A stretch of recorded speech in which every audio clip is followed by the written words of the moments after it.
For as long as Hollywood has been the entertainment capital of the world, people from around the globe have been fascinated not only with the stars that live here, but also the places that they frequent when the sun goes down. In today's nightlife scene in L.A., you would be hard-pressed to find a company whose venues are as popular as the H. Wood Groups. Joining me today is the founder and principal of the H. Wood Group, John Terzian, and his co-founder, H. Wood's signature hotspot, Bootsy Bellows, and a bona fide Hollywood star himself, David Arquette. All right, John, you don't do many interviews, right? I don't, no. Why do you shy away from the public attention? I'm more of the behind-the-scenes business side. You like that? I like that. I think it actually allows me to do my job better, which is really focusing on the actual venues themselves and the people that attend themselves. And I'm not trying to be them. I'm trying to have them be entertained. Why is it called H. Wood? When I first opened my first venues, we were in this funky area, edgy area that was Hollywood. And cut to now, it's a different area, but H. Wood is short for Hollywood Group. So all of our venues used to all be in like the gritty, edgy Hollywood area. So and now they're spread out, right? Now they're a lot more, yeah, a lot more in the West Hollywood, Beverly Hills, Santa Monica. But you can't do WH Group. Can't do WH. Yeah. It's got a better ring. How did you get involved? Me and John met. I helped open another club, and I was done with that. And I met John and Brian, who started H. Wood, and we talked about a concept, and Bootsy Bellows came up. Tell me about the name. Yeah, it's sort of named after my mother. She was doing I found her in a magazine called I Was a 50s Pinup. I found naked pictures of my mom. And I asked her, Mom, I was 18 at the time. I was like, Mom, what are you doing in this magazine? And she said she was, you know, paying the bills at the time. And I said, well, did you ever strip? Because I do love a strip club. And she said, no, but I burlesque danced 2 times. And I was like, really? Did you have a name? And she said, Bootsy Bellows. So that's great name. That's why we name it Bootsy's. You're right across from Boa? Yeah, we're right across the street from Boa. On it used Sunset to be Bar Boulevard. 1 back in the day. All right, explain how you started this at USC. Yeah, I did. What was your idea? Well, it didn't start Bootsy Bellows' idea. What I started was the company that we ended up turning into owning Bootsy Bellows. But basically, I started throwing events and parties better than anyone else as far as catering to that crowd that we wanted. I grew up in Los Angeles, so it was catering to a certain type of crowd that wanted... Which would be described as? Probably more in the higher caliber that go out, more influential as far as... Producers, directors, celebrities, yeah, all walks of life. And at the end of the day, what they really want is they want to feel safe, they want to feel private, they want to have fun and not have to worry that they're, you know, being exploited in any way. And so I think what we did is we basically made that world and did it well. And now, are you only involved with Bootsy Bellows, or are the rest of them? We also have Blind Dragon together, which is a karaoke place. It's right behind Bootsy Bellows. How many places do you have altogether? 6. And you're involved in 2 of them? Yeah. Are they all... Heart, too. Heart at the Omnia. Yeah, we opened a place in Las Vegas called Heart of Omnia, which is basically a similar mindset as it's a smaller club for Vegas standards. And are these clubs not restaurants? We have one restaurant, too, called The Nice Guy. And that's... Nice Guy, where is that? That's on La Cienega. That has the same principle, it's just for a restaurant. You're catering to a certain group, they feel private in there, but that's a restaurant. These are clubs. Bootsy Bellows is a club. And also they have the Shore Bar, which is an amazing bar lounge. What is it, David, that brings people to Bootsy Bellows? Well, we really wanted to bring back the old feel of you know, Sunset Boulevard in the 50s. And you have entertainers? Once in a while we do a dinner theater show where we'll have entertainers. We have a burlesque group from a dance group called Apartment 9. Yeah, Apartment 9. And they're really amazing. So they go on every night, and you know, we have chandeliers that they hang from and nets that they. a lot of the kids that come don't even realize that the homage that we pay to, but it's really a throwback to that era, and that's what makes it different. And it's all about liquor. It's all about selling liquor. I mean, when it comes down to it. And the funny thing is, in Los Angeles, yeah, and definitely having fun. We're in the fun business. L.A. is not known as a late town. No, and they don't go out till 12 o'clock. So essentially, we have 2 hours to sell liquor and run an entire business. It's crazy. It is crazy. Okay.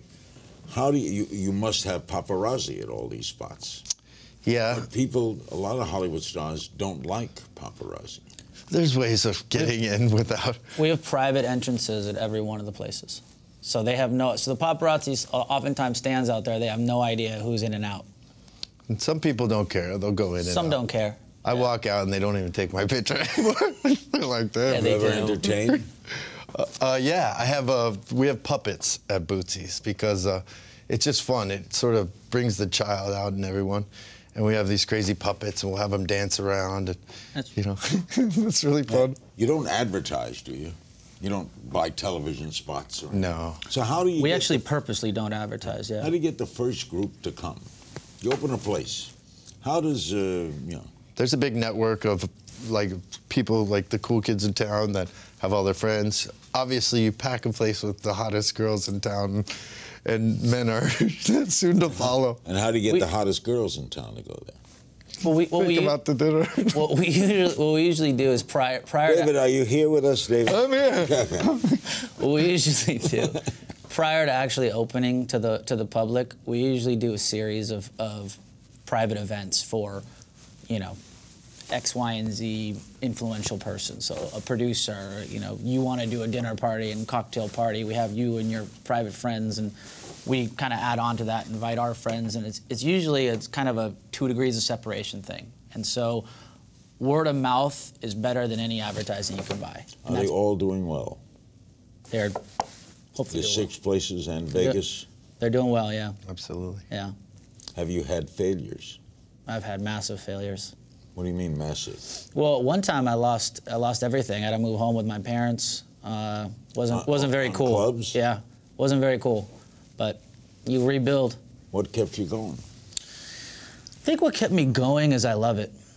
I love creating spaces. That's why I got into this. It's the best thing in the world. My background's art, so I know I wasn't going to go on to be a fine artist. But what I was able to do is take a blank canvas and create something out of it. And so I view it as you take a space, you create it with design and looks and the crowd itself, and it comes to life. You design all your venues then? I co-design, yeah. Did you learn from your failures?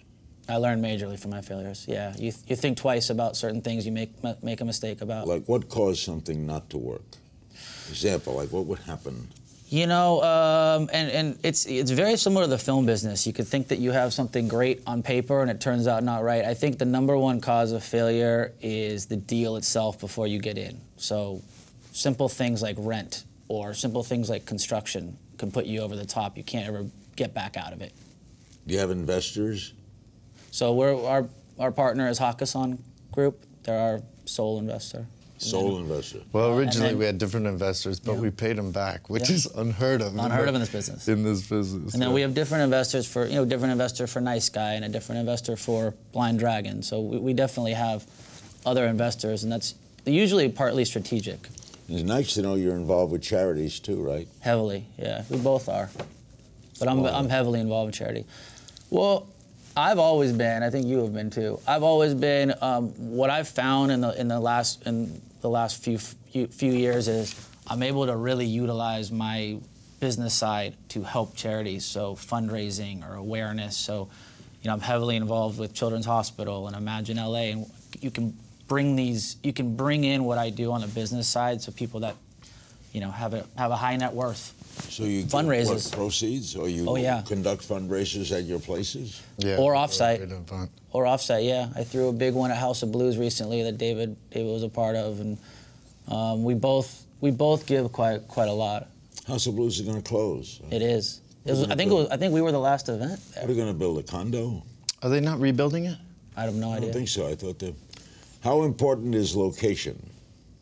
You used to say location, location, location. Yeah. So.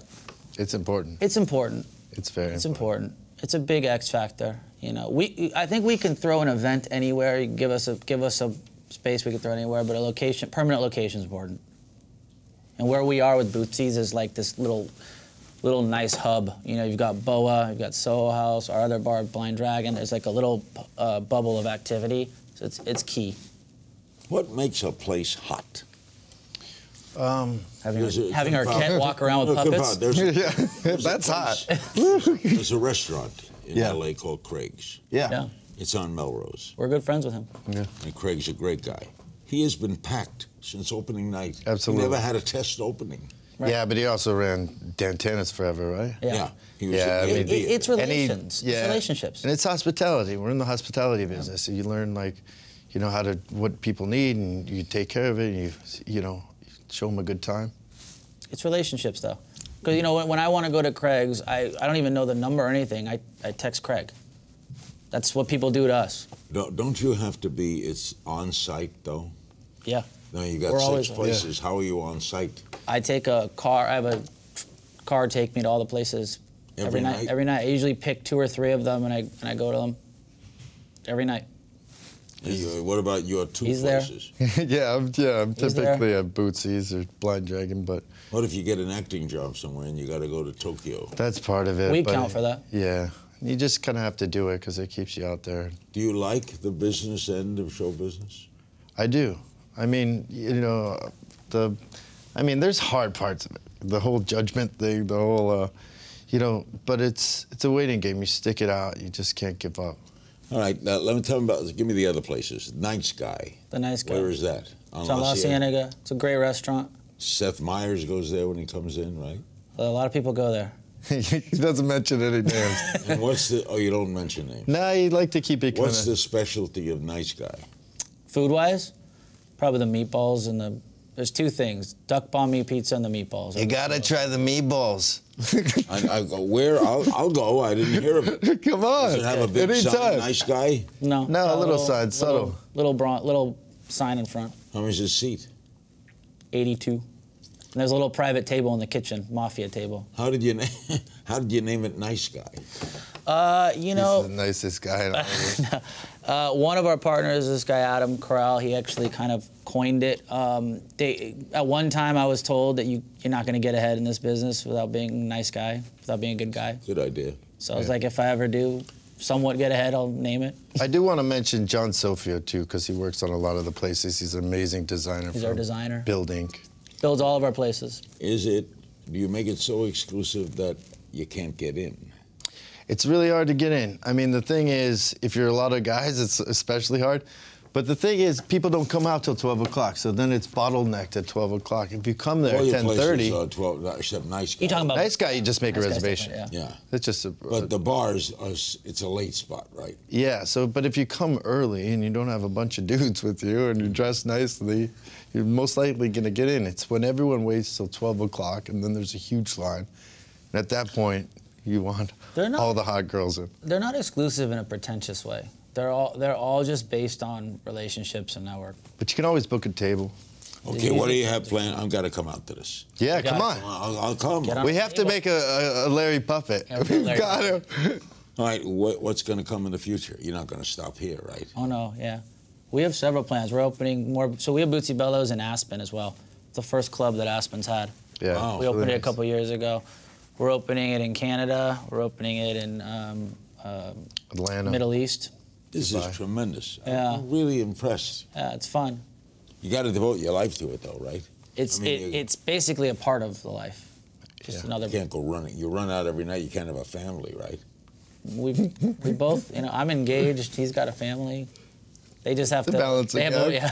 But There's a lot of naps involved. They understand.